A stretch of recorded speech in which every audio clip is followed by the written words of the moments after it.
Hello, my soul brothers and soul sisters. I am Ron Smith, and this is the Dr. Ron Smith Investigate Show, where we separate the real from faith, the fact from fiction, and give you the winner's edge. And sometimes we're able to turn your water into wine. We are in season 3, and this is episode number 4, and this is the home buying edition. And I know you're thinking about, oh man, the interest rate is high, and basically they're talking about the inventory of homes are low. But what I want you to do is you have to set up a plan to prepare. I think 2025 is going to be your year. And if your year includes a new home or you're transitioning to buying some real estate properties, this is information for you. And I'm really talking about the people who have not made that conscious decision to buy a home. And for those who already have a home, I'm quite sure there's going to be some information in this episode for you also. You know, buying a home is a very worthy concept. And one of the things that I like to do is empower people. And I think once you have a plan and you actually can see how you can actually do home ownership or business, write the book, etc., you are empowering yourself. And due to the fact that rent is spiking, and at the same time, you can create a vehicle for generational wealth, that is the main reason why I am encouraged that you should do home ownership.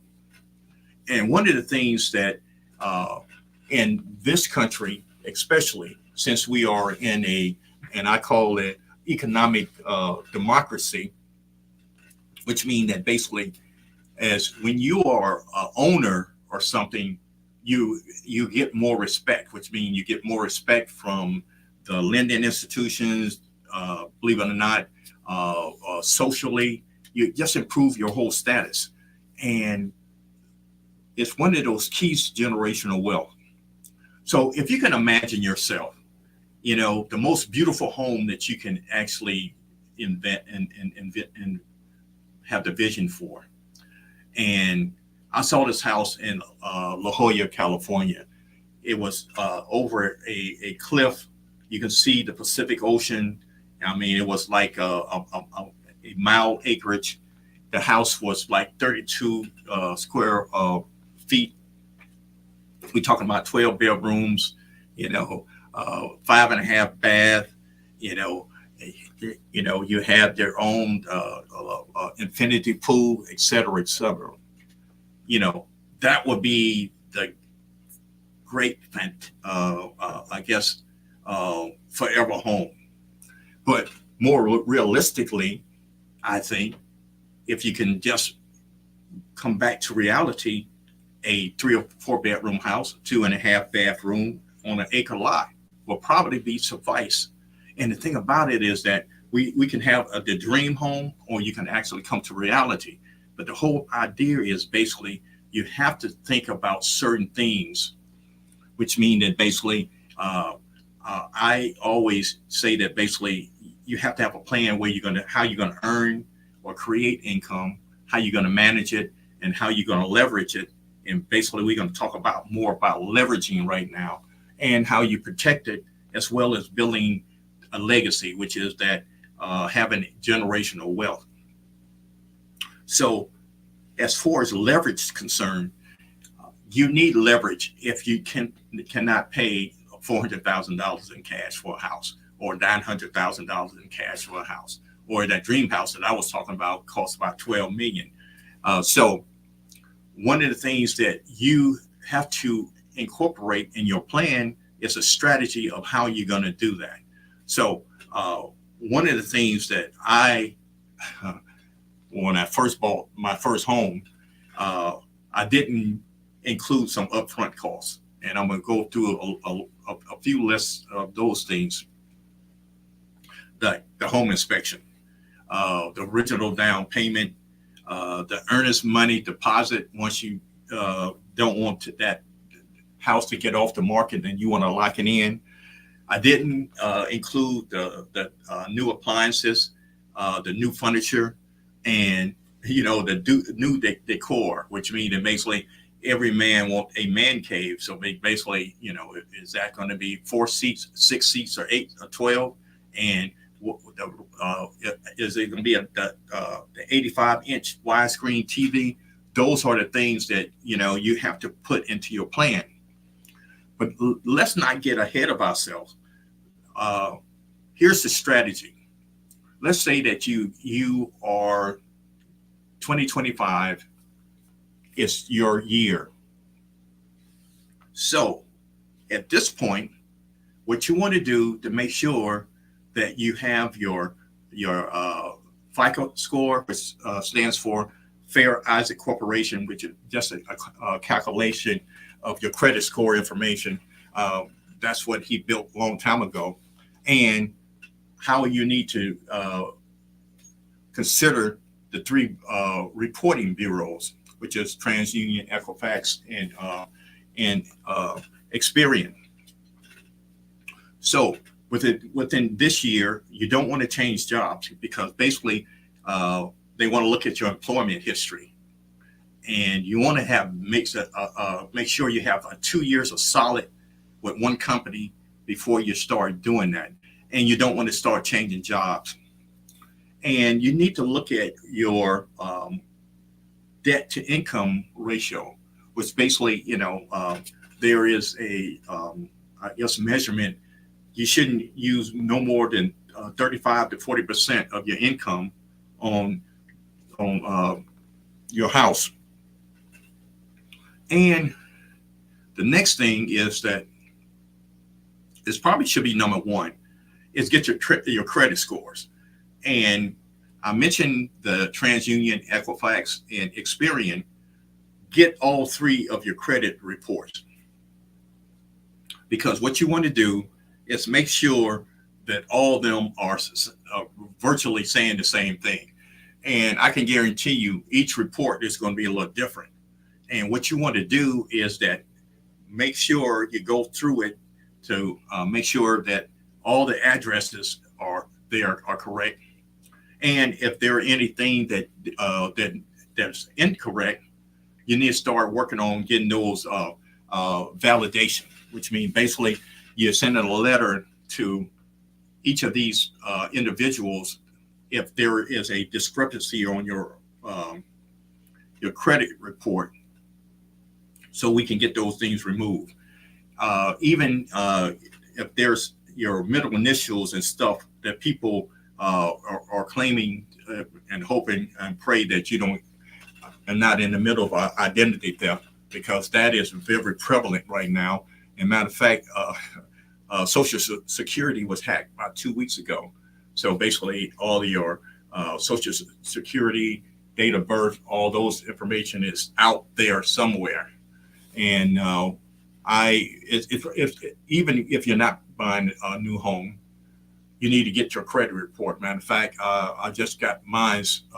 I got two of them. I'm waiting on Equifax right now. I got my Experian, I got my TransUnion, and I'm looking at some of the addresses on there, places that I never lived, and that's some of the things that I'm going to correct. So basically, that's what you want to do.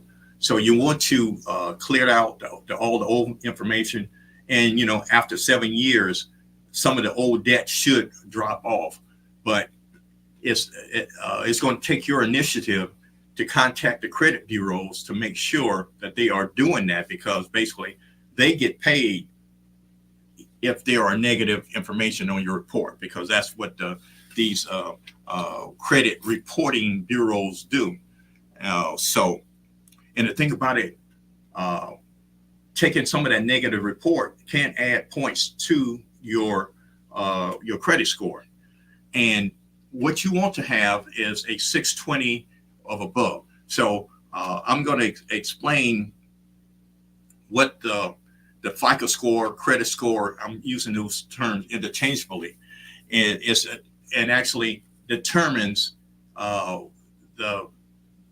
whether you get a mortgage or not, or what interest rate you get. So credit scores is a 3-digit. It's the worst is 300, and the best is 850. And basically, banks, credit card companies, mortgage lenders use this information coming from those 3 major bureaus, and they determines whether you are credit worthy. Depends on your credit history, and this all is based on 5 different things. It's based on your payment history, which is 35%. Your amount you owe is 30%. The length of credit history is 15%. New credit is 10%, and the credit mix is 10%. Now, one of the things that within this period, if you have plans for 2025, do not apply for new credit, and do not cancel the old credit for the simple fact, because if you eliminate those things, you eliminate your credit history. So make sure that those things are current, and the credit mix pretty much is saying basically whether you got a mortgage, car payment, credit card, et cetera, et cetera. So hopefully you do not have any of those other things that will actually pull down your credit.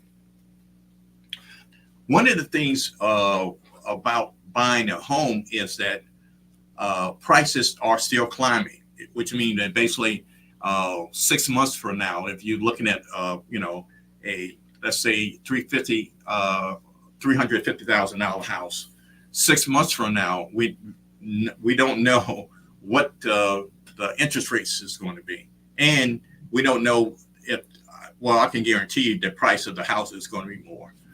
A $350,000 house right now in September, and I'm quite sure in November, December, even January, it'd probably be about $8,000 to $10,000 more. So if you're ready to get into that market, it's better to go ahead and lock in, because basically you can get started as soon as possible if you have and we're going to go over a model of what you need to have prepare for it. But I always say there's what we call good debt and bad debt. And good debt is anything that you purchase that's going to increase in value, and that's the reason why a home is one of those good debts sort of thing, because it's a smart investment. And the thing about it is that the rates of rent has always been fluctuated. It appears that basically since COVID-19 of 2020, rates has been steady moving up instead of flattening out. So one way that you actually can control especially your housing, is actually to purchase a home. And one of the things that advantages is there are tax deductions as far as like mortgage interest, as far as and property taxes. And the thing about it is that if you get into and I'm going to talk about this in another segment, real estate investment, that even better. And those are the things that you need to make sure that you can actually get a hold of. So in general, before we take a break, make sure that basically you get your credit score from all 3 credit reporting bureaus, the TransUnion, the Equifax, the Experian, and make sure that if there are any discrepancies on it, that you can actually get those things removed before you start the process of home ownership. So we're going to take a quick break right now. We're talking about Home Buying Edition, and this is season 3, episode number 4.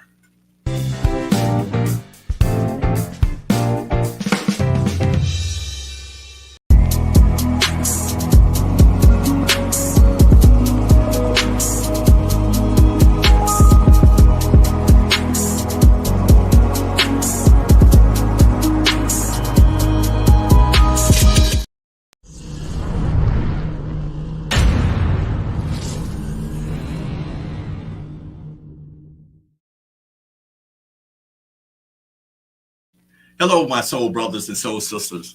We are talking about the home buying edition, and this is season three, episode number 4. And basically, what we have been talking about is actually getting a plan ready. I think 2025 we're going to see some of the interest rates dropping, and if you have a plan or have a desire for home ownership, it is time to actually to get to activate that plan.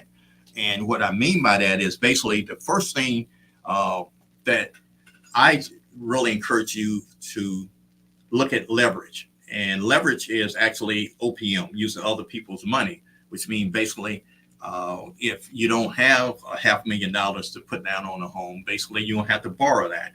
And one of the things that I'm going to go through is an example of what you need to buy a $400,000 home. Now, I am going to assume some things, and basically, uh, let's say you need a FHA loan, which stands for the Federal Housing Administration loan, and basically that gives you the advantage if you have a low credit score and you have a low down payment. And normally, let's say for a $400,000 home, you have to have 3.5% down, which is basically, let's say 400,000 is the purchase price.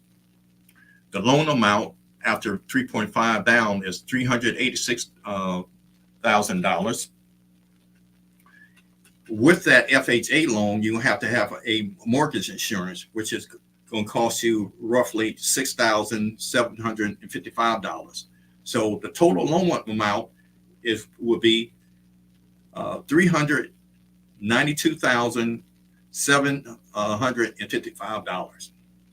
Now, what I want to do is actually break this down to a monthly cost, and we're talking about a 30-year mortgage at the interest rate, which is 16.5, which is somewhat reasonable where we pretty much where we are right now. Hopefully, as I think they're going to look at the interest rate and bring them down next month. But right now, 6.5 is pretty much where we are.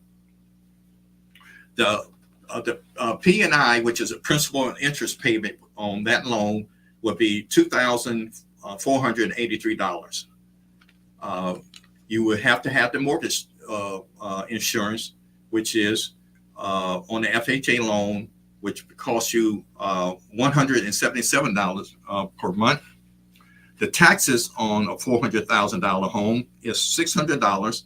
Insurance roughly per month would be $250. So basically what you're looking at is $3,510.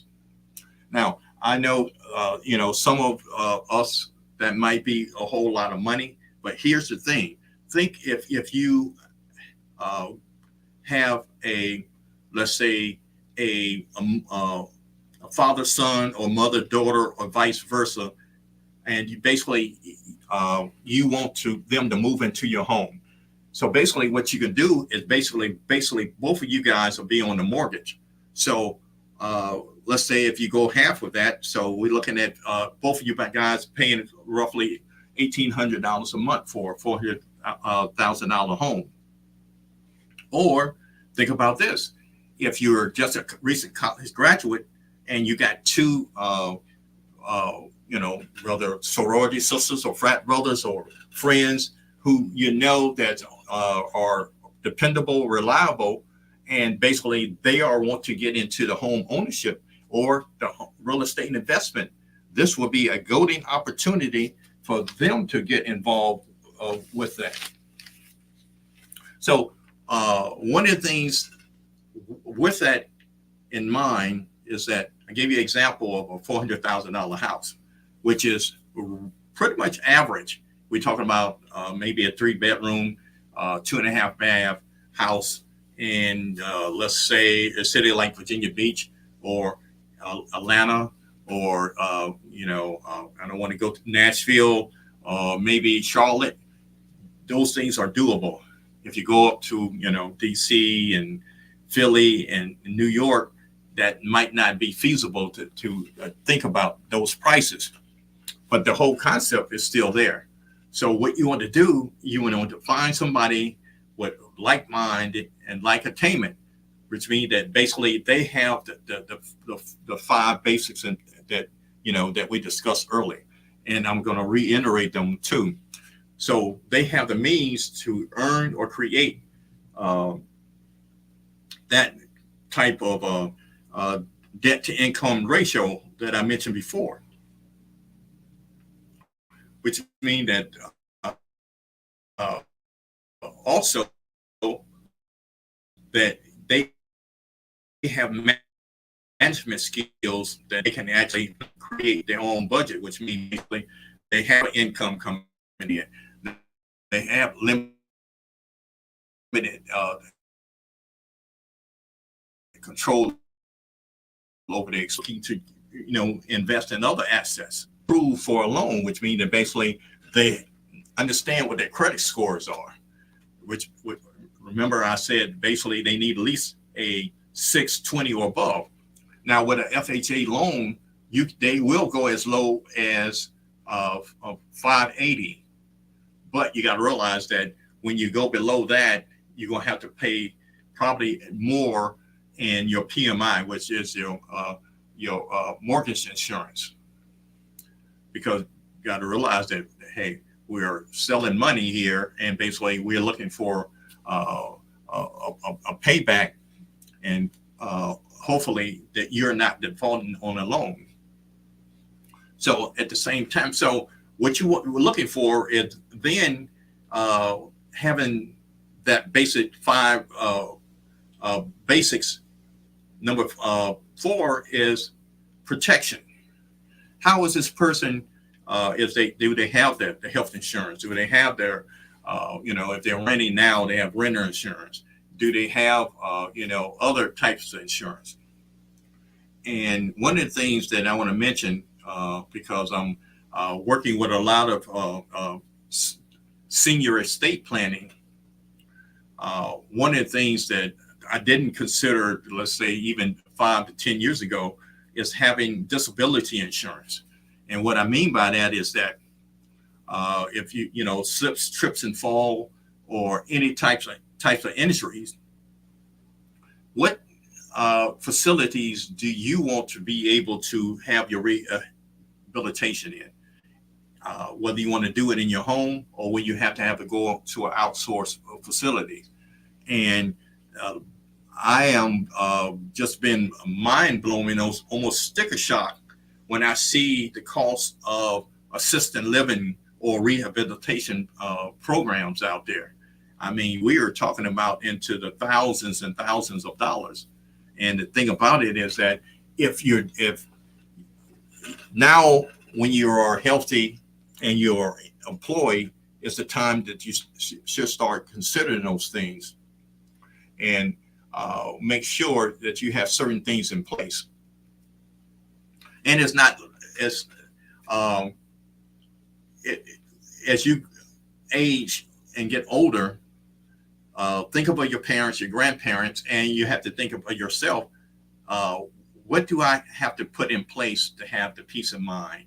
And that's part of that protection package that I'm talking about. This is the home buying edition. So having a home, be able to pass that on to my children and grandchildren is part of my estate planning. My goal is to be able to actually pass something down, and buying a home is one of those things you can do it. I have other strategies that we are discussed at a later date that will be here when I'm not gone. It's one of those things that's I heard this guy say that I'm gonna plant a tree that I would never sit under for shade. Someone else would sit under it for shade. So home buying is part of building that legacy.